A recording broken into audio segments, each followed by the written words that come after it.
Signs You're Not Poor Anymore, Part 1.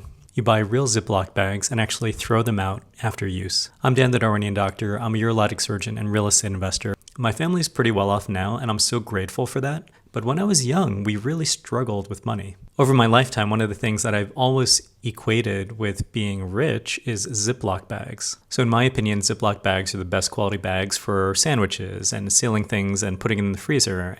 But they come at a cost. They usually look to be about 50% or even 100% more expensive than the other cheaper alternatives. And when I was young, if I was going to school for lunch with a sandwich, it was not going to school with me in a Ziploc bag. It would probably go in aluminum foil or plastic wrap or something like that because Ziploc bags were expensive. I'm pretty sure we would always get a cheaper alternative. And even those bags, when we were done with them, we would not actually just throw them out. We would wash them and upend them and put them on the drying rack to dry and try to use them a second time. In medical school, I was living entirely on student loans, and I think I had about $15,000 to $20,000 to last me the entire year.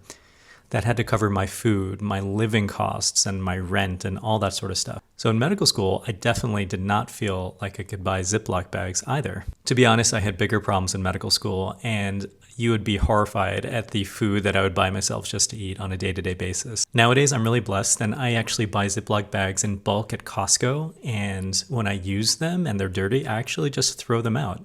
My pangs of guilt are no longer financial, they're just environmental. So I know this is a hyper-specific, really weird sign that you're not poor anymore, and this is probably tied to my own financial trauma, but for me, being able to buy Ziploc bags now is a sign that I'm not poor anymore. Signs You're Not Poor Anymore, Part 2. Losing things is not a disaster anymore. Thinking back even 2 decades ago when I was graduating from college, I accidentally threw out an envelope full of cash when I was moving out of college. It was $500 and it was a present for my grandparents, and it was actually a really big deal. My grandparents didn't have much money, I didn't have much money, so $500 was actually a really big deal to everyone involved. I didn't realize that I had thrown it out until I got back home about 3 hours later after driving home down the I-95. When I did realize it, I was super upset, my mom was upset, and we had this fight at like midnight and basically decided to drive back 3 hours north to the dumpster where I had thrown everything out. So at 3 a.m. with a flashlight, I went dumpster diving looking for this envelope full of cash, and I actually did find it. But that's just a good example of how much of a disaster losing things can be when you're poor. As you make the transition from not having much money to being financially stable, losing things becomes more of a calculation. You can make decisions about replacing items from more of a place of cost and benefit as opposed to just emotion. Signs You're Not Poor Anymore, number 3. You don't dread talking about Christmas presents. In middle school, when I think my family was at the worst of our money issues, I remember getting a bicycle for Christmas. That was my only present, but at the time, I was super happy about it. It was a great bicycle. But at church the next week, I remember talking to one of the youth leaders, and he asked me, "What did you get for Christmas?" I told him about the bicycle, and I remember clearly his face when he said, "Oh, that's all?" And just like that, that feeling of happiness that I'd gotten this bicycle and this awesome present changed into a feeling of embarrassment, and this kind of prickly heat washed over me. After that experience, I really dreaded talking to people about presents, whether or not they were for a birthday party or for Christmas. I really didn't feel like the presents that we were getting each other in my family were adequate. As my family and I became more financially secure, I remember that I transitioned away from this. After a certain point, it actually became a source of pride that my family was very reasonable when getting each other presents. We weren't into extravagance. And for me in particular, I value much more investing my money rather than spending it all on presents. So this in particular sticks out in my mind as a sign that you're not poor anymore. When you're not embarrassed when you're talking about presents and the consumption and purchase of luxury items, I think that's a really good sign. Again, this is really specific to my situation, but perhaps it resonates with you. Signs You're Not Poor Anymore, Part 4. You can buy meat in the grocery store. Access to protein is actually a really relevant financial indicator. When I think back to my 20s, I think I can count on one hand the number of times that I actually bought steak in the grocery store. Honestly, it was just too expensive. If I was buying meat, I would probably buy chicken, and I quickly learned that when you're buying chicken, you want to buy the thighs and the drumsticks because it was a lot cheaper than the chicken breast. Honestly, when I was a poor medical student living in Pittsburgh, I think I lived almost exclusively on frozen Michelinas meals. I would wrap them in tortillas and then grill them in my George Foreman grill, and it was actually pretty good. And in general during that time, I would try to eat as cheaply as possible unless my fiance was visiting from out of town. This actually changed pretty quickly for me because when I was in residency in Los Angeles, I was living with my wife and she was also earning a paycheck.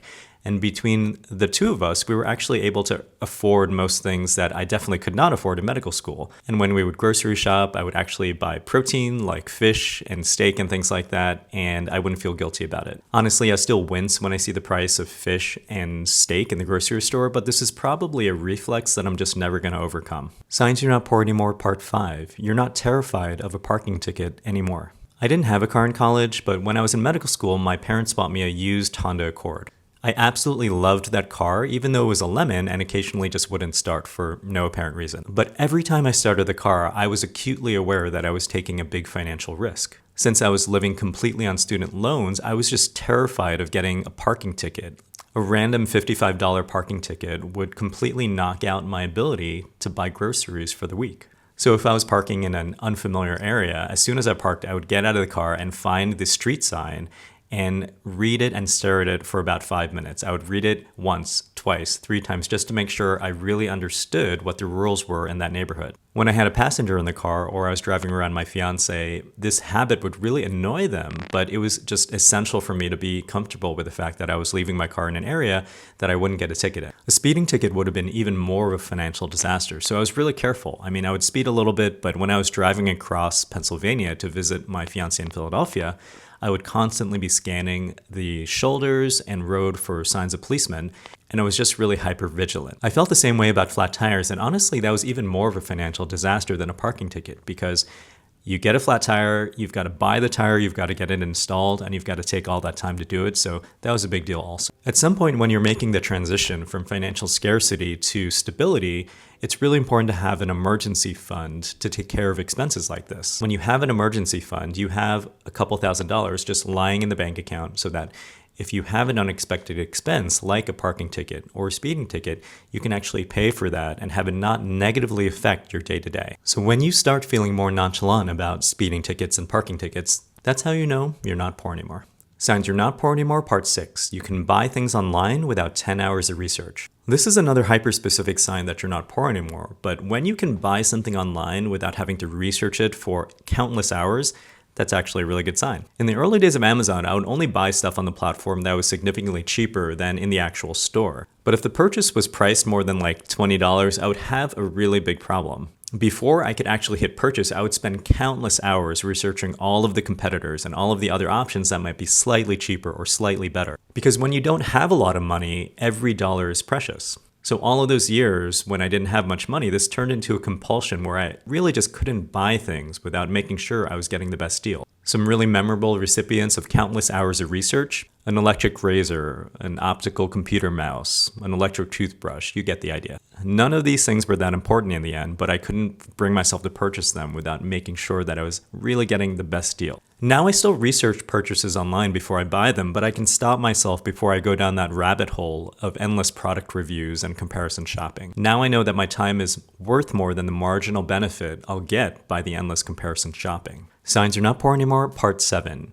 You can buy things like sunglasses and fragrance. So in my mind, there's a very specific category of things that are luxuries, and sunglasses and fragrance actually fall into that category for me. No one died from not having sunglasses or cologne. Your life can be much better if you have them, but you're not going to die if you don't have them. When I was in high school, I spent an inordinate amount of time agonizing about sunglasses. Most of the cool kids in school had these really expensive sunglasses from Sunglass Hut like Ray-Bans, but even back then, they were over $100.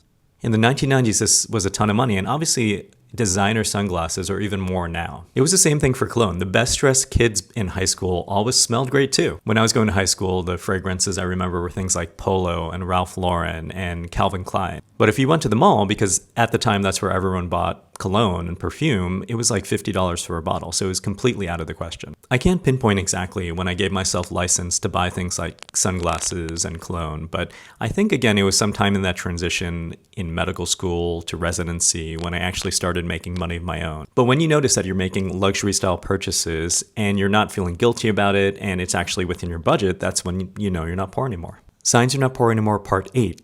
You can lower or raise the thermostat. So one of the modern marvels of the 20th century was the ability to control the temperature in your personal environment. Humans had the ability to heat their houses for a long time, but the ability to cool your houses with air conditioning was actually a relatively new invention of the last century or so. But that doesn't mean it's free. In fact, for most Americans, over half of your energy bill is spent on temperature control in your house. This is a real reason that your parents would yell at you when you were trying to cool the house a little bit more or heat it up a little bit more in the wintertime. It's really expensive to do that. I rented, of course, throughout college and medical school, but once I got to residency, my wife and I actually did buy a house in Los Angeles. Honestly, it was a really expensive home, and you could read the story of how we afforded that on my blog.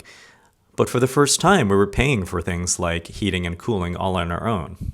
Thankfully, the climate in Los Angeles is super mild, so actually our energy costs weren't that bad. But I remember in that 6 years of residency, when our income actually, as an aggregate, started to go up, I felt really hesitant about making the temperature actually that comfortable. As I mentioned, the climate in Los Angeles is pretty mild, so we didn't have to use the heating and cooling as much as you do in other parts of the country.